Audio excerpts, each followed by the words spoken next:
Hey guys, Brian delivers you the goods here. I'm returning to you for another Marathon Studio album review. This is actually going to be a cover album review for Smash Mouth's The Gift of Rock that I got a chance to check out for myself. I guess this is going to come out on the 16th, just so you know. So today, of course. So I'm going to discuss what I listened to for Smash Mouth. Sorry, I'm installing Assassin's Creed Rogue game. So basically, I'm going to discuss what I listened to for Smash Mouth, The Gift of Rock, for this cover album review, and let you know what I thought of all 11 songs. I'm including one extra track, which is 2,000 Miles. So let's dive into this cover album review. Now, it starts with the first song, Father Christmas, and that's okay. I don't know.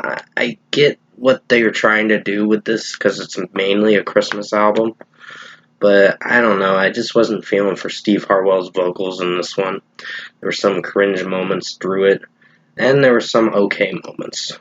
Like, the instrumentation was the strongest part. Steve Harwell's vocals were hit and miss, in my opinion. I'm not trying to disrespect him in this album review because I know he just passed away like almost 2 weeks ago, and still may he rest in peace. Still was a talented singer, just I think in the later discography of Smash Mouth there have been some hit or miss moments with. So Father Christmas is getting a 3 out of 5 for me. It's okay. Then comes Baggage Claim, and that's a decent track. Probably one of the strongest tracks, which are the decent ones that are not really my favorites. It's decent. It's not terrible. Just has some weird moments when Steve sings in the track. I don't know. His vocal potential doesn't really hit its mark at the best that he used to sing. So I'd give this a 4 out of 5. Then comes Don't Believe in Christmas, and that's an okay track. Just, I know this album's pertaining to the holiday Christmas, so that's what it's meant to be about, this album, a Christmas album. But I don't know, I just wasn't feeling for how Steve Harvell, I said Chris by mistake, Steve Harwell, his vocals were hit or miss for me in this song, so I'd give it like a 3 out of 5. I'm sorry, I'm waiting on my installation for my game to be done, and I gotta redo another installation thing for the Assassin's Creed 4 Black Flag game.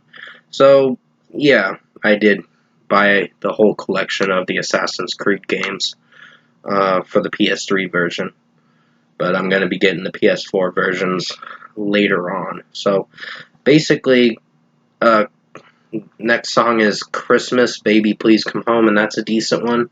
Didn't hate how it sounded. Steve Harwell's vocals had its moments where it was good. There were some iffy moments at times with his vocal range.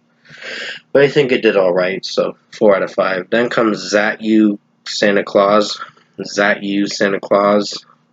I wasn't a fan of this track. This was one of the worst songs for this album. I don't know, it's just the way Steve Harwell was singing it.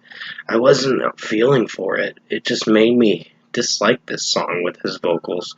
And I'm not trying to be disrespectful, I'm just giving my own criticism with what I thought. And I still like Smash Mouth. Keep in mind, they're a good band. Just they sometimes tend to drift off into some cringe moments with their music. With some of the experimentation where they really experiment in the worst way possible. There are times where they do good experimentation. Sorry about the background noise, that's my nephew. When the good experimentation comes in, that's fine. When it gets to this kind of bad experimentation, this is where I have a problem with their music. So, 2 out of 5 for Zat You, Santa Claus. That wasn't my favorite song. It was pretty bad with how Steve Harwell was singing it. The Christmas song kind of gets the album back on track, this cover album, and I think it's decent. It's not anything great, but it did alright, so 4 out of 5. Snoopy's Christmas is a average track for what it went for. With Steve Harwell's vocals, it did alright, so I'd give it a 3.5 out of 5. The melody has its hits and miss moments. Then comes Christmas Ain't Christmas. That's another average track. I don't know if I feel for it too much, but I think it's alright, so I'd give this one a 3.5 out of 5. Come On Christmas, Christmas Come On is a decent one. It kind of gets into the last sections of the album.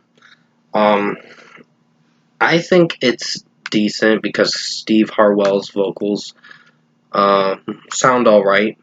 And then there's some moments where it has its missed moments with his vocal potential, but I think he did alright with this song, so 4 out of 5.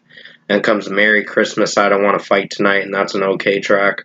Not sure if I feel for it too much, I'm just in the middle with it. But it's not as bad as the next song we're going to talk about. So, 3 out of 5. Then comes 2,000 Miles. It's not that I hate this song, it's just the vocals from Steve Harwell kind of don't sound good, in my opinion. I know he's trying, and I'll give him props for that, but it just, the way it sounds with the song when he sings 2,000 Miles from Home lyric, it's the way he's singing it is my biggest gripe with the track. It just makes me not like the song too much. There's some moments where I do like it. The melody's fine, but the vocals have its kind of missed moments.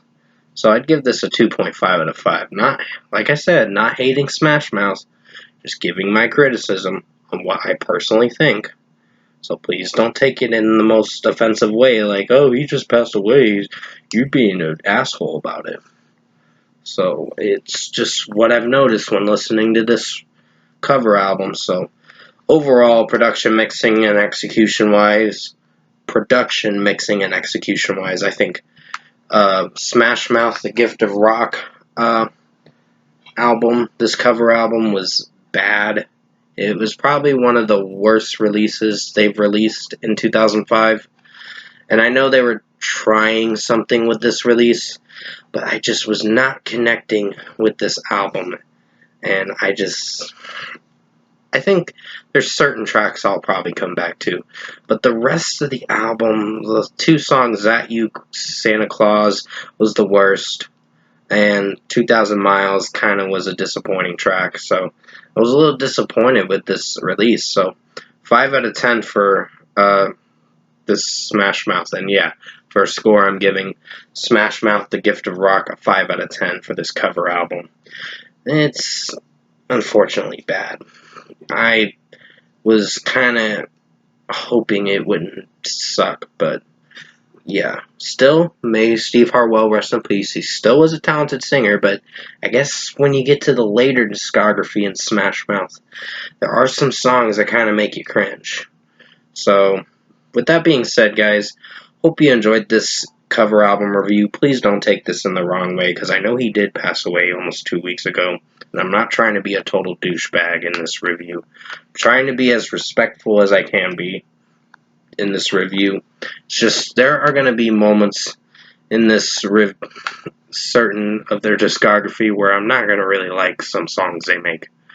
But there are some strong highlights for this album, but the album is the weakest for their release. So pretty much 5 out of 10 for Smash Mouth, The Gift of Rock. Thank you for watching this album review.